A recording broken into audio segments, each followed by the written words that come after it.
Hello everyone, my name is Anthony Barocas with IABA Communications, and today I am going to do a quick look at the Teradek Solo running on an iPhone 5S. I haven't tried it on a 5S is still upgradable to the current operating system. This is a 16 gig phone, which I think is probably the smallest you could get. I have two of these, and they're just workhorses, so I keep them around. Anyway, when you call up the app, this is how it comes up. There's your Go Live button because Solo doesn't record. Here's your gear button to call up the menu, and this is where you would set your broadcasting destinations. You click on that, manage your destinations, add a destination, and then here you could pick Facebook Live, all these different destinations. So if you were to pick YouTube, then what it would do is it would try to log in and do that for you. But it's actually not hooked up to my local Wi-Fi. It's set to work with my streaming router, which is not hooked up to the internet. Anyway, this is the basic interface that comes up when you first get it. It looks like, well, there's nothing you can do. If you tap it, you will bring up the bottom display, which shows you the audio, and you can mute, that's the speaker output, so you can listen to it on headphones or feedback into yourself. And then this is, I was right, that is muted, and that is live. If you want to turn it down so that you don't hear it, you actually have to use the volume control on the phone itself. Because if I keep turning this up, hello, I've had it where it just starts, the speaker starts feeding into the microphone and you get a feedback loop. So we'll turn that down. This is on if live because Solo actually handles two devices. You can have the internal camera and a second camera, so that when you dissolve to the second camera, you can have that microphone come into the program. So you can set these up to also do audio dissolves.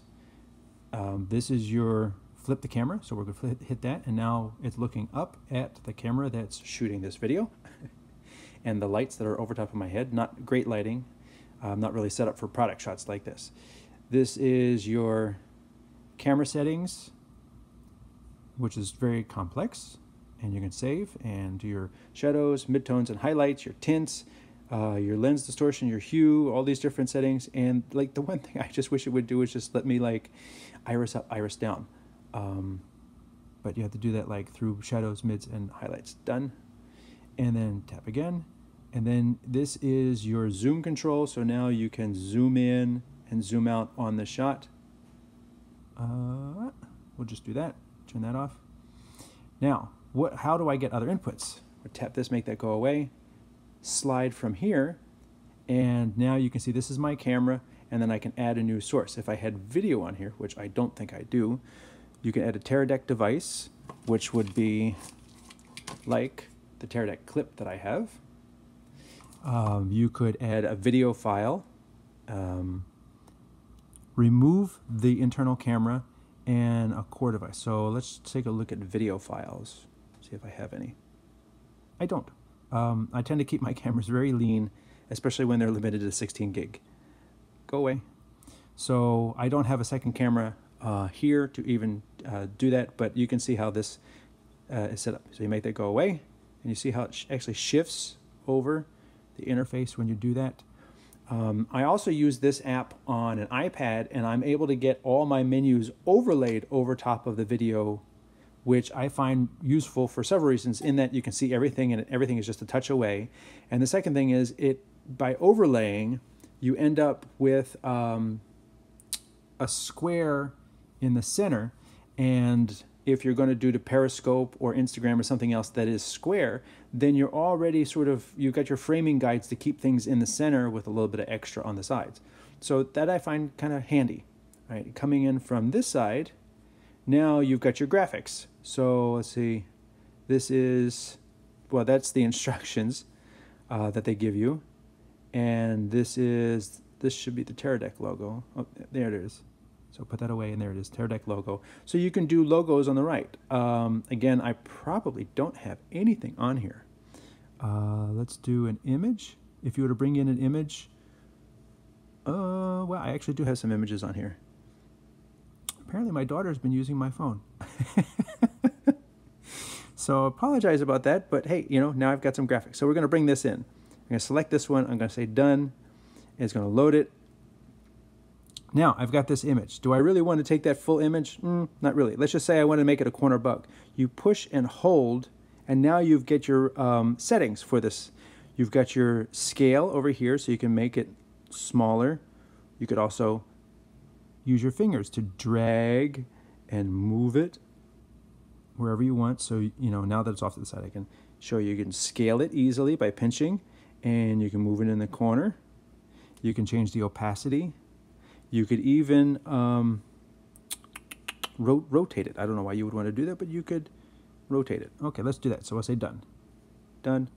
So now, bring that in. Ta-da! There it is. And this is on a cross dissolve. You can also clear. Another really nice thing I like about this app that the bigger apps actually don't do, like Live Air Action doesn't do, is I can select the graphics to be like a zoom dissolve. So now, whoosh, whoosh. That's pretty cool. And at the same time, let's go back over here. Now, my video switching is with a cross dissolve. So if I had another camera, I would cross dissolve or cut between my video sources, but at the same time, my graphics would have a whoosh dissolve or a lower thirds. So, you know, I can have them, I often use a slide, especially for the lower thirds graphics. Like this. Say add new overlay. We're going to add custom text or a title. Here we go. Add a title. It's got a built-in titler. So we'll bring this down here. You know what? I'm not going to even bother with typing the text, but do that there and there. You can choose yellow, blue, and red. They haven't changed in years. It would be nice if there were like a lot more choices, and I could change the colors to match like a client's logo or something like that, but that hasn't happened. So we're going to do that. We're going to give it a slight transparency. Yeah, there you go. We say done. Done. Now I've got a title. So now I got a bunch of things over here. You kind of have to scroll on a phone. As I said, on an iPad, it's not that bad. So now, if I get the video going, and I can come over here, like I said, and cross dissolve between this and something else. I don't have anything else, but come back over here. And like if you had a video bumper for your show, you could play your video bumper and then cross dissolve into your camera. And then, you know what? See if I hold this, and I get my settings, delay, front, back, done, camera stabilization, so done. What I would like to do is I would like to fix the iris, and I'm not seeing a way to do this. Well, there's gain, okay. I'm not seeing a way to do that. Like fix the iris, fix the focus, done. So I've got this going on, and now I want to bring in my title. There's my title. There goes my title. There's my title. There goes my title. So you could easily bring in different graphics with multiple graphics. Let's bring in the Teradek logo. Whoop, there it goes. Teradek logo was in the whole time. And bring that one in. So now we have 1, 2, 3, 4 overlays over top of live video on an iPhone 5S. Clear, send them. Yeah, get them all off. That's actually really cool. The drawback to this is if you bring in a title and then bring in a corner bug, the bug is whatever you bring in last is on top. The problem is if you have the bug over here in the corner, which would look like this, if you had the bug over here in the corner and then you bring the title in, the title is literally on top of your corner bug, which sucks. I'm going to put my head in front of the light. Oh, I can either block this one or this one, this one or this one. So drawback. So this is a quick look at action. Yeah, there's my gear. That's the same as pressing and holding. Done. And if done, and then if I was on the front camera, which is pointing into the black, and you do this, you get more settings.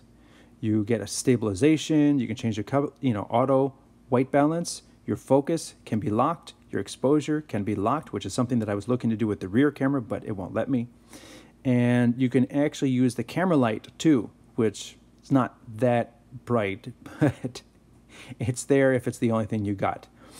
And when you switch it to the front camera, all those controls go away. So there's no way to fix the exposure so that it would stop bouncing. Wait, can I do this? There we go. That way it would stop bouncing every time the light would shine into the lens.